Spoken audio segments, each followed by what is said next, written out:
안녕하십니까. 라파세나 뽕파워 자동차 고장 예방 배신기를 개발한 매진 맥가이버가 챗GPT가 어떠한 정보를 갖고 있는지 그 정보를 여러분들한테 공개를 하려고 합니다.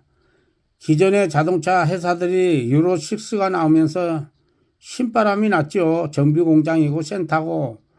왜요? 기존의 차보다 관리 유지 비용이 엄청 들어가고 우리 차주분들이 개인 운송 사업을 하면서 이렇게까지 돈 벌기가 힘든 적이 없었습니다. 왜? 차값은 차값대로 비싸졌죠. 운반비는 그렇게 오르지도 않죠. 근데 관리 유지 비용은 폭증을 하고 있습니다. 파산한 사람도 대법됩니다. 왜? 유로6 차 잘못 사가지고 그 결함을 이기지 못해가지고 파산한 사람도 우리 고객님 중에 저를 늦게 만나가지고 평생에 후회가 된다고 늦게 만난 게 후회가 된다는 사람도 있습니다. 왜? 유로6에 대해가지고 차를 폐차장에 갖다 준 사람도 있고, 빨리 수리해갖고 징그럽다고 팔아버린 사람도 있고, 그래가지고 결국은 파산한 사람도 봤어요. 왜? 옛날부터 이렇게 유로4, 5, 6로 넘어오면서 엄청난 자연환경을 위한 것이 되다 보니까 그런 현 것 같아요. 그래서 제가 챗GPT한테 물어봤어요. 자, 매진 맥가이버 제품인 다셰 파워를 대형차에 장착 시 엔진 가열과 엔진 오일의 카본을 제거하고 폐유를 농축시켜 카본을 배출시켜 항상 청결한 엔진 오일의 상태와 점들을 유지하는 것이 기존의 폐유 상태에서 엔진 오일 교환이 이루어지는 것과 무엇이 다르며 엔진 오일의 바이패스를 하는 방식이 엔진에 어떤 좋은 영향을 주는가 하고 물어봤습니다. 예. 지금 이걸 우리 바이패스 다셰 파워 장착을 하면 좋니 나쁘니 그런 소리가 대법 있잖아요. 호불호가 다 있는데 일반적인 상식을 모르고 하는 사람들이 많은 거예요. 정확한 정보를 알면 되잖아요. 그래서 챗GPT에 물어보는 겁니다. 아래 설명은 매진 맥가이버 다셰 파워 바이패스 오일 순환 방식이 일반 엔진 오일 교환 방식과 어떻게 다른지, 그리고 그 원리가 엔진의 가열, 카본, 점도 유지에 어떤 긍정적인 효과를 주는지를 기술적으로 정리한 것입니다. 자, 먼저 구조를 이해하면 훨씬 쉽기 때문에 엔진 오일 순환 구조들을 함께 첨부합니다. 이건 다 아는 사실이고요. 기존의 힐타 라이너가 별도로 순환시키는 겁니다. 사람도 콩팥이 망가지면 그 별도로 힐타링을 해가지고 피를 깨끗하게 걸러서 들어가잖아요. 사람의 생명도 이렇게 힐타로 걸러가면 피가 오염물질을 제거해가지고 생명 연장을 시켜주는데 하물며 기계는 오죽하겠습니까? 일반 엔진 오일 교환 순환 방식은 왜 한계가 있는가? 제가 항상 강조하는 거 아닙니까? 일반 엔진 오일 교환 순환 방식은 한계를 갖고 있다. 폐유 상태에서 교환이 이루어지기 때문에 그렇다. 그렇다면 오히려 자주 가면 어떤 일이 벌어지냐. 시간하고 돈이 또 물리기 때문에 결국은 그 돈 갖고 보리온비가 더 나올 수도 있어요. 그러니까 한 가지가 이기면 한 가지가 손해이기 때문에 또이또이가 되는 거예요. 그러면 뭐냐. 바이패스밖에 없다는 얘기예요. 자, 일반 오일 펌프에서 스트레이너, 메인 오일 필터, 엔진 윤활 이렇게 들었는데 스트레이너는 큰 물질만 걸러주고 메인 오일 필터는 약 20에서 40미크론 수준의 비교적 큰 입자만 여과를 합니다. 미세 카본 1에서 5미크론은 걸릴 수가 없고 실린더 내 마모분 산화 입자는 계속 오일을 떠다닌답니다. 그래서 교환이 진행되는 이미 오일이 노후 상태, 즉 점도 저하, 카본 축적, 산화로 점점 검게 변한 상태, 슬러지가 증가한 상태에서 교환하는 데 따라서 일반 방식에는 더러워진 오일을 일정 수준 이상이 되었을 때 교차라는 방식이라 항상 최적 상태의 윤활을 유지하기가 어렵답니다. 그러니까 우리가 알고 나서 바로 시동 걸어갖고 한두 탕 뛰고 나서 찍으면 벌써 새카매잖아요. 그래서 새 오일은 존재하지가 않는다는 얘기예요. 였는 순간만 새 오일이죠. 그 안에 묻어있던 폐유 상태에서 교환하기 때문에 폐유 상태로 남은 그 누적된 오일이 이 차 상태 대형 차들은 최소한 4리터에서 8리터까지도 축적이 돼 있어요. 그래서 오일 교환하고 나면 새 차 때보다 올겨하고 나서 오일을 4리터에서 8리터를 덜 낸 차들도 많이 있어요. 그래서 그런 겁니다. 나세파 바이패스 오일 순환의 가장 칭찬 뭐냐, 나세파는 기존의 오일 순환 라인과 별도 위에 루트를 만들어 엔진 오일 중 일부를 계속 정화하는 세컨더리 정유 카본 제거 시스템입니다. 예. 그리고 기존 방식하고 나세파 방식이 뭐가 다르냐 보십시오. 여가입자 일반 엔진 오일은 20에서 40이고 바이패스는 나세파는 1미크론 이하 초미세 카본까지 제거를 시킨다는 얘기죠. 오일 순도 점차 낮아지고 교체를 이루어지는데 우리는 지속적으로 항상 높은 순도를 유지하고 있다는 얘기죠. 점도를 유지하고. 그리고 엔진 내부 카본은 기존의 방식은 축적되고 출력저와 가열을 유발하지만 우리는 농축 배출로 내부 카본이 감소되고 엔진 오일 교환지는 일정 킬로마다 필수적으로 교환을 하지만 우리는 연장이 가능한 조건에 따라서는 17년째 오일 교환을 안 한 차도 있잖아요. 그거 다 있는 거 시스템을 도크에서 한꺼번에 폐유 상태에서 교환한 거하고 밖에서 바이패스를 통해서 계속 나쁜 것을 걸러주는 거하고 차원이 다르다는 겁니다. 그리고 점도 유지는 시간이 지날수록 저하되는데 장시간 안정적인 점도를 유지한다는 얘기예요. 나세파워는. 나세파워와 카본을 제거하고 폐유를 농축해 배출하는 원리는 초종밀 요가 정유 기능이에요. 엔진 오일의 일부를 분리하여 미세 카본 1미크론 이하로 금속 마분, 산화 부산물 등을 지속적으로 걸러낸다는 얘기예요. 시동을 걸리는 순간 오일 순환하는 동안에는 계속 여가가 작동이 되고 있다는 얘기예요. 그러나 기존의 방식은 계속 오염물질을 향해서 가는 거예요. 그래서 카본이 잡히면 오일 속의 불순물 밀도가 크게 줄어들고 또 이는 곧 점도 안정과 산화 억제로 이어지는 겁니다. 그리고 폐유 노오일을 농축하여 외부로 배출하는 또 카본을 별도로 빼는 시설이 있기 때문에 기존 힐터와 달리 미세 오염물질이 힐터에 쌓여서 슬러지 패치 또는 농축되고 이 농축된 카본을 주기적으로 배출해 오일 순도를 회복 유지시킵니다. 오일 전체가 늘 깨끗한 상태를 유지하고 즉 엔진 오일을 계속 새 것처럼 유지하는 연속 정화 시스템이라고 보면 정확합니다.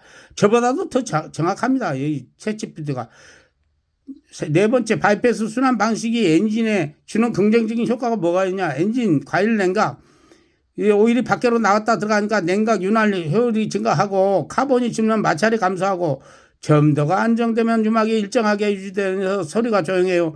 아침에 첫 새벽 시도 끌어놓으면 원래 새 오일 교환해도 한 5,000km 내지 4,000km 지나면 벌써 첫 주차장에서 첫 새벽에 시동을 걸면 벌써 발부 때리는 소리가 나는 것은 점도가 떨어졌다는 뜻이에요. 그런데 우리는 그런 게 없습니다. 오히려 힐터를 안 교환하면 그런 현상이 나타나는데 그것도 심하지가 않아요. 점도가 안정되면 유막이 일정하게 유지돼요.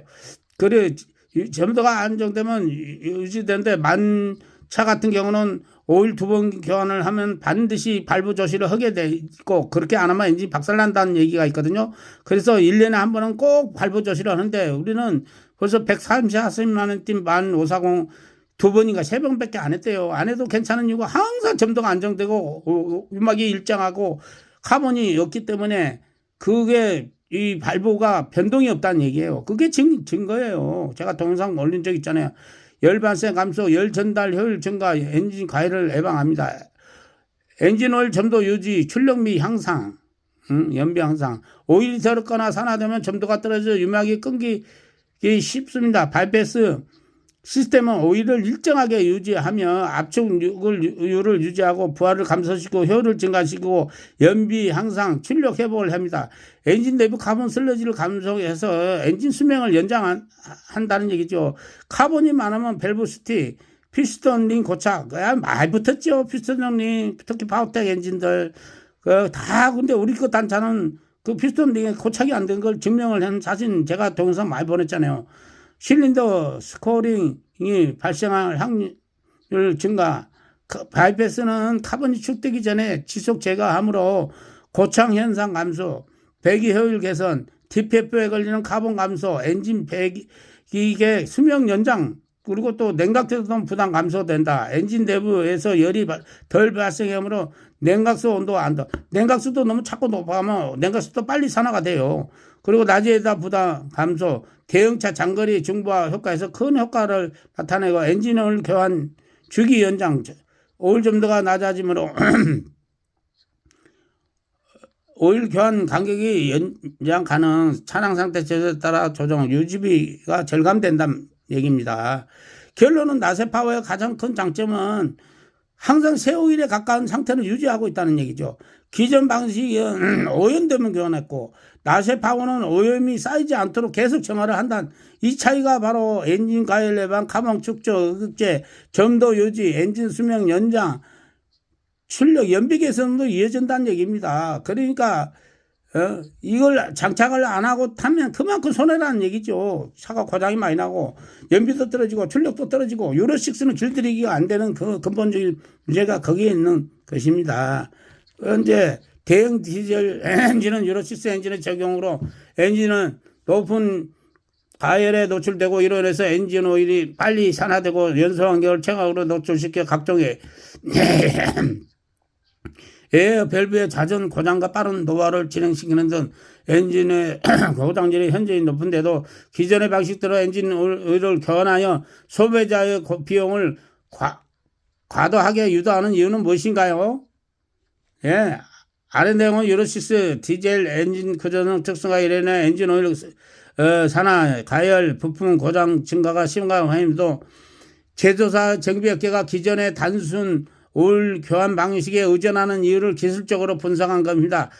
기술 구조, 산업 논리, 비즈니스 모델이 모두 얽혀 있어서 이해하면 전체 그림이 선명해집니다. 결국은 감추고 있다는 얘기예요. 우리 소비자들한테는.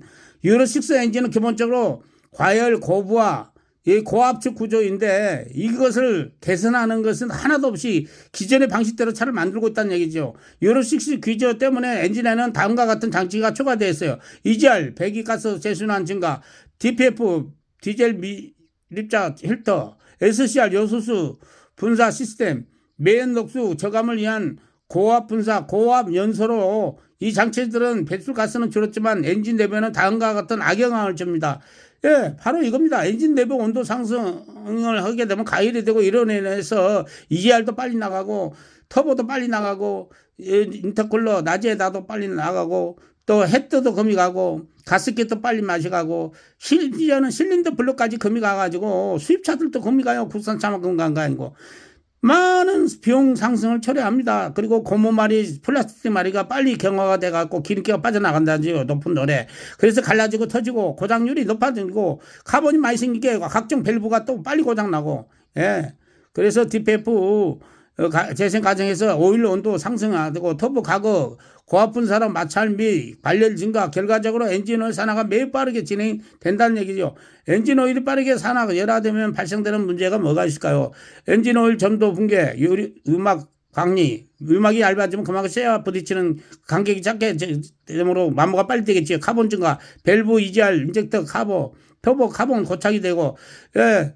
인젝터도 빨리 고장이 납니다. 카본이 많이 끼므로써 산성 물질 증가, 금속 부식, 베어링 손상, 또 천전 분산재 소모, 슬러지 폭동, 고온 환경에서 오일 필름이 얇아진 엔진 마모 증가가 되고 그걸과 밸브, EGR 밸브 고장, 인젝터 불량, 터보 손상, 압축 저하가 잦아진다고 봅니다. 그 유로6 엔진은 구조적으로 오일이 빨리 죽는 엔진입니다. 그런데도 왜 제조사 정비업계는 여전히 기존의 오일 교환 방식만 고집하는가? 이 질문의 핵심은 바로 산업구조, 수익구조에 있습니다. 제조사의 공식 입장은 환경 규제 충족이 우선이지 유로6 엔진은 배출가스 규제며 엔진 수명, 정비비 증가, 관리 난이도는 규제 관심사가 아니답니다. 정부에서 관리를 안 한다는 얘기죠. 따라서 제조사는 기존의 구제에 맞춰 엔진을 교환 주기만 단축하거나 연장하고 오일을 좋은 오일, 나쁜 오일 그런 롱라이프 이런 식으로 해갖고 관리하는 거지. 기업 입장에서는 대형 제조사는 엔진오일 관리 비용 증가에 대한 법적 책임이 없답니다. 그래서 더 잦은 서비스 방문 센터 방문화되고 부품 오일 판매가 증가되고 구조적으로 계산할 유인이 적단 말입니다. 자기 통장에 사업에 아주 막단 이익이 온다는 얘기죠. 왜 정부 역계는 새로운 방식 바이패스 초정밀 정화를 도입하지 않는가? 왜 매직 맥가이버 같이 이런 방식을 안 하냐 이거죠. 엔진오일 교환은 정부 역계의 고정 수익 모델입니다. 오일 교환은 정부 역계의 핵심 매출 원인입니다. 오일 판매이익, 정비 공임, 필터 판매, 엔진오일 열화로 인해 발생하는 가동, 수리, 밸브, EGR, 딥밸브 인젝터 등 유로6 엔진은 오일이 빨리 상해서 정비 수익이 자연스럽게 증가합니다. 그래서 제가 얘기했잖아요. 유로6 탄 사람들이 오래 탈수록 돈벌이가 안 된다. 따라서 오일이 덜 상해야 하는 기술 나스에파와 같은 정비업계 입장에서 수익 구조가 충돌한다는 얘기입니다. 그렇지요. 당연하죠. 그래서 정비사분들이나 세차장이 학을 띄는 이유가 이겁니다. 왜? 우리 걸 달면 그만큼 고장이 줄고 오일교환 자주 할 필요가 없으니까 관리 유지비가 작게 들어간다는 얘기는 그만큼 정비공장에 세차장에 주유소에 갖다 줄 돈이 적다는 얘기죠. 제조사 출고 기준과 다른 시스템은 관리 책임의 증가, 바이패스 정류 시스템은 엔진오일 상태를 장기간 좋게 유지해주지만 전기업계는 다음과 같이 소극적으로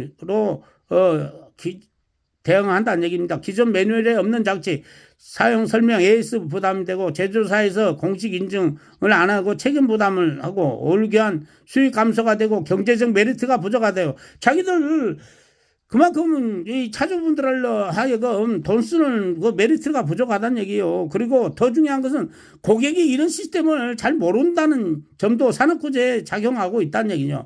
대부분 운전자는 오일이 왜 빨리 상하는지, 유로6 구조에서 어떤 화학적 열적 문제가 발생하는지, 오일을 계속 신선하게 유지하는 방식이 가능한지 잘 모릅니다. 바로 모르니까 이게 달아서 좋니 나쁘니 아무리 얘기해봐야 안 되는 겁니다. 왜? 그보다 자동차 회사에 가스라이팅이 돼 있죠. 아무것도 달면 안 된다고 이렇게 차 나올 때부터 교육을 받고 운전할 때부터 교육을 받았기 때문에 이런 것이 있어도 아무리 저런 것이 있어도 받아들이지 않는 것입니다. 그래서 길고 기존 방식, 오일 교환 방식은 당연한 것으로 받아들이고 전기업계는 그저를 유지할 이유가 충분히 있죠. 그래야 우리 차주분들 호주머니에서 돈이 나올 거 아닙니까? 그러면 왜 제조사들은 바이패스 시스템을 적용하지 않을까요? 비용 상승되죠. 당연히 실업 가격이 올라가죠. 당연하죠. 그거. 그리고 자기들한테 득이 안 돼요. 고장이 안 나니까. 대형차 시장은 가격 경쟁이 치열합니다. 바이패스 시스템을 기본 장착하면 제조 원가가 오르잖아요. 당연하죠. 엔진 오일을 빨리 열어야 되는 것은 제조사 AS 수익 구조에 유리하답니다. 바로 이겁니다. 여기에 코가 끼어 있다는 걸 모르고 있는 거예요. 오일 판매, 필터 판매, 부품 수리, 수리 부품 또 소모품 교환 증가, 즉 엔진의 내구성을 일부러 떨어뜨리는 것이 아니라 새로운 규제를 맞추다 보니 엔진오일 관리 비용이 증가하지만 그 부분을 제조사가 개선할 인센티브가 없다는 얘기입니다. 그럴 이유가 없다요. 기존에 쓰던 방식대로 계속 부품 만들도 빨리 고장 나면 자기들이 돈이 되는데 왜 그걸 더 부품을 좋게 만들겠습니까? 정말 핵심적인 이유 5가지를 요약합니다. 제조사 정비업계가 기존 오일 교환 방식을 고집하는 이유는 딱 얘기합니다. 유로6 규제 통제 시 우선이면 오일 관리 문제는 부수적인 문제로 취급하고 오일 교환 필터 수리 부품 판매가 막대한 수익원이고 그래서 차만 팔아먹는 게 아니고 관리 유지 게 이게 자동차 회사에는 엄청난 돈이 된답니다. 바이패스 시스템 때문에 제조 원가 상승, AS 책임지가 소비자가 구조적으로 잘 모르기 때문에 기존 모델 유지가 손쉬움. 기존에 때 돼서 오일 가는 게 기존 고객님들도 가장 손쉬운 방법이라고 생각하죠. 그러나 호주머니 돈 나가는 것은 힘들게 벌어갖고 돈 나간 건 생각 안 하죠. 업계 전체가 수십 년간 이어온 방식이라 변화를 꺼려죠. 참말로 스마트폰 처음에 나왔을 때 누가 그 스마트폰 사냐고 그러십니다. 저도 그래갖고 좀 늦었습니다. 스마트폰 산 그것이. 그러니까 변화를 싫어하죠. 저도 그랬으니까. 물론 문제는 엔진 자체가 아니라 관리 시스템의 시대착오로 유로6 엔진은 고온, 고화, EGR, 카본유, 딥밸브성으로 인해 오일이 직구 상하기 쉬운 환경을 가지고 있다는 거예요. 그래도 관리 방식은 오일이 상하면 갈자라는 방식으로 30년 전 방식 그대로입니다. 하지만 실제로는 오일이 상하지 않게 지속적으로 정화하여 엔진을 보호한다는 방식이 유로6 시대는 훨씬 더 합리적이고 경제적으로 기술적으로 맞답니다. 이건 제가 한 얘기가 아닙니다. 챗GPT가 하는 얘기입니다. 제가 교육시킨 것도 아니에요. 야가 알아서 이렇게 치는 겁니다. 제가 깜짝 놀랐어요. 나보다 더 똑똑하다는 것을. 그러니까 원하시면 뭐 이렇게 다 나와 있잖아요. 그러니까 우리 고객님들 동영상을 보시는 분들은 이것을 좀 알아야 됩니다. 우리가 얼마나 속고 살고 시대가 변하면 생각이 바뀌어야 되는데 30년 전 차가 나와갖고 지금까지 오일 때마다 가는 거 이건 안 바뀌고 있다는 거예요. 자동차에서는 변화를 안 줍니다. 왜? 자기들이 손해니까. 그걸 정신을 차려야 되는데 우리 차주분들이 아직도 그걸 모르기 때문에 얘기를 당하고 살고 있는 겁니다. 제가 답답해서 챗GPT한테 물어봤습니다. 저도 많은 도움을 받고 있는데 상당히 대단한 지식이 있어요. 자동차에 대해서 아는 지식이 너무 많더라고요. 그래요. 이걸 이렇게 구조적 문제 정리, 유로6 대형 디젤 엔진의 구조적인 문제 정리를 합니다. 저로 맞추기 위해서는 이런 것들이 붙어 있으네. EGR 밸브 다시 녹수를 이렇게 이런 것을 알아야 되는데 알지 못하고 운행을 하기 때문에 수리 비용이 많이 들어가는 겁니다. 보십시오. SCR, TPF, 터보급 다 이게 나오잖아요. 이렇게 그래서 엔진오일을 빠르게 산화되고 연화되고 이런 엔진오일이 실제로 어떤 일이 벌어지냐 유로6 환경에서는 엔진오일이 일반보다 훨씬 빨리 나빠진대요. 산화가 가속되고 산소, 배기가스, 오일 산화 속도 복중, 산화되다 오는 끈적하여 점도가 비정상으로 변한 오일 점도가 붕괴가 되고 유막이 방이되고 열과 전단, 가혹과 마찰로 점도가 떨어져 유막이 얇은 금속대 금속이 거의 부딪히는 영역이 생기고 마모가 증가된대요. 슬러지 증가, 연소 불안서, EGR 영향으로 카마론이 많아지고 카본이 오일을 쌓으면서 슬러지 씻기가 형성되고 부식성